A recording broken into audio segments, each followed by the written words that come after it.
কয়েক সপ্তাহ আগেও বাংলাদেশের প্রধানমন্ত্রী ছিলেন শেখ হাসিনা, কিন্তু গেল ৫ আগস্ট পদত্যাগ করে ভারতে আশ্রয় নেন তিনি। এরপর থেকেই চরম গোপনীয়তা ও কড়া সুরক্ষার মধ্যে ভারত সরকার আপাতত তার থাকার ব্যবস্থা করেছে। কিন্তু শেখ হাসিনার ব্যাপারে কি চূড়ান্ত সিদ্ধান্ত নেওয়া হবে সে বিষয়ে ভারত আনুষ্ঠানিকভাবে কিছুই জানায়নি। এরই মধ্যে গেল সপ্তাহে শেখ হাসিনার অফিসিয়াল পাসপোর্ট প্রত্যাহারের সিদ্ধান্ত নেয় বাংলাদেশের অন্তর্বর্তী সরকার। এ অবস্থায় ভারতে শেখ হাসিনার অবস্থানের বৈধ ভিত্তি কি সে প্রশ্ন উঠতে শুরু করেছে। ভারতের শীর্ষ পর্যায়ের সরকারি কর্মকর্তা ও বিশ্লেষকরা যে আভাস দিয়েছেন তাতে এই মুহূর্তে শেখ হাসিনাকে নিয়ে ভারতের সামনে কার্যত ৩টি রাস্তা খোলা আছে। প্রথমটি হলো শেখ হাসিনার জন্য তৃতীয় কোনো দেশে আশ্রয়ের ব্যবস্থা করা।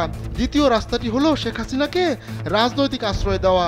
আর তৃতীয় পথটি উপযুক্ত পরিবেশ সৃষ্টি হলে বাংলাদেশে শেখ হাসিনার রাজনৈতিক প্রত্যাবর্তনের চেষ্টা করা। ভারতীয় কর্মকর্তা ও পর্যবেক্ষকদের একটা অংশের বিশ্বাস, দল বা রাজনৈতিক শক্তি হিসেবে আওয়ামী লীগ এখনো ফুরিয়ে যায়নি।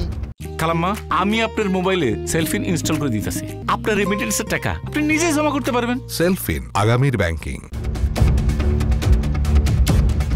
সব দিক বিবেচনায় ভারতের কাছে অপশন হিসেবে প্রথমটাই সেরা।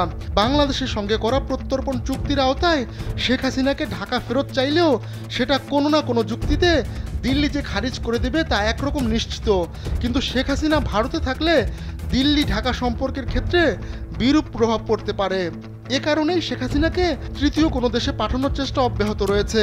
তবে দিল্লিও তাকে রাজনৈতিক আশ্রয় দিয়ে যতদিন খুশি ভারতে রাখতে কোনো দ্বিধাবোধ করবে না। শেখ হাসিনার যুক্তরাজ্যে যাওয়ার প্রস্তাব প্রথমেই বাধাপ্রাপ্ত হওয়ার পর সংযুক্ত আরব আমিরাত, সৌদি আরব ও ইউরোপের দু একটি ছোটখাটো দেশের সঙ্গে ভারত কথা বলেছিল, যদিও এসব আলোচনায় তেমন একটা অগ্রগতি হয়েছে বলে খবর নেই। এরপর মধ্যপ্রাচ্যের আরেকটি প্রভাবশালী দেশ কাতারের সঙ্গেও ভারত শেখ হাসিনাকে আশ্রয় দেওয়ার ব্যাপারে কথাবার্তা শুরু করেছে বলে জানা যাচ্ছে। তবে শেখ হাসিনা নিজে এখনও কোনো দেশে লিখিত আবেদন করেননি।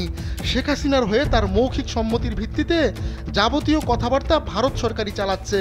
এরপর যদি তৃতীয় কোনো দেশ শেখ হাসিনাকে আশ্রয় দিতে রাজিও হয় তাহলে তিনি কোন পাসপোর্টে দিল্লি ছাড়বেন তা নিয়েও উঠেছে প্রশ্ন।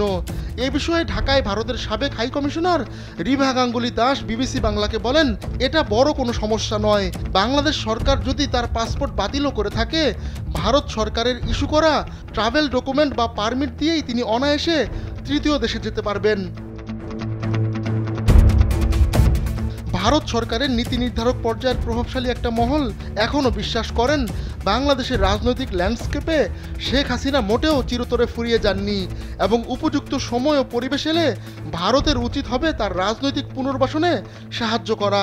এর জন্য ভারতকে দরকার হলে বাংলাদেশের অন্তর্বর্তী সরকারের উপর এবং প্রয়োজনে সেনাবাহিনীর উপরও চাপ দিতে হবে বলে যুক্তি দিচ্ছেন তারা আরও বলছেন, আওয়ামী লীগ বাংলাদেশে কোনো নিষিদ্ধ সংগঠন নয়, সারা দেশে তাদের শক্তিশালী নেটওয়ার্ক আছে। অতীতে তিব্বতী ধর্মগুরু দালাই লামা, নেপালের রাজা ত্রিভুবন বীরবিক্রম শাহ বা আফগান প্রেসিডেন্ট মোহাম্মদ নাজিবুল্লাহর মতো বহু বিদেশি নেতাকে ভারত রাজনৈতিক আশ্রয় দিয়েছে। এমনকি শেখ হাসিনা নিজেও ১৯৭৫ সালে সপরিবারে ভারতের আতিথেয়তা পেয়েছিলেন। কিন্তু দালাই লামাকে রাজনৈতিক আশ্রয় দেওয়ার পর থেকে ভারত চীন সম্পর্কে যে তিক্ততা সৃষ্টি হয়েছিল তা ৬৫ বছর পরও রয়ে গেছে। ভারতেও অনেক বিশ্লেষক মনে করেন শেখ হাসিনাকে দিল্লি যদি আশ্রয় দিয়ে রেখে দেয় তাহলে তা বাংলাদেশের নতুন সরকারের সঙ্গে সম্পর্ক গড়ে তোলার ক্ষেত্রে অন্তরায় হয়ে উঠতে পারে।